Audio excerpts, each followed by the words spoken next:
Hi అండి, tasty gobi 65 ఇంట్లోనే పిల్లల కోసం తక్కువ ఖర్చుతో హెల్తీగా ఇంట్లోనే ఎలా తయారు చేసుకోవాలో చూద్దాము. దీనికోసం నేను ఒక క్యాలీఫ్లవర్ తీసుకొని సన్న ముక్కల్లా కట్ చేసుకున్నానండి. ఇలా కట్ చేసుకున్న వాటిని వేడి నీళ్ళలో కలుపు వేసుకొని ఒక 2 నిమిషాల పాటు కుక్ చేయాలి. అలా కుక్ చేసిన తర్వాత ఈ గోబీనంతా కూడా మనం వాటర్ లేకుండా తీసేసుకోవాలి. ఇలా తీసేసుకొని ఒక గిన్నె పెట్టుకొని అందులోకి 1 కప్ కార్న్ఫ్లవర్, హాఫ్ కప్ బియ్యం పిండి, గరం మసాలా, కారము, అల్లం వెల్లుల్లి పేస్టు, ఉప్పు, మీకు కావాలి అంటే ఫుడ్ కలర్ యాడ్ చేసుకోండి, లేదంటే స్కిప్ చేసేయండి. ఇందులో వాటర్ వేసుకొని ఎక్కువ వాటర్ వేయద్దండి, ఎందుకంటే మనకు గోబీలో ఆల్రెడీ వాటర్ ఉంటాయి కాబట్టి ఈ కన్సిస్టెన్సీ వచ్చేంతవరకు కలుపుకొని ఆయిల్ పెట్టుకొని అందులోకి డ్రీ ఫ్రైకి సరిపడా ఆయిల్ పెట్టుకోండి.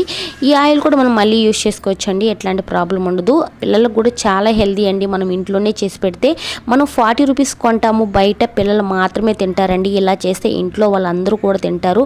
ఒకసారి మీరు కూడా ట్రై చేయండి. టేస్ట్ అయితే మామూలుగా లేదండి, చాలా నచ్చింది నాకైతే. నేను ఎప్పుడు ఇలాగే ట్రై చేస్తాను. బై.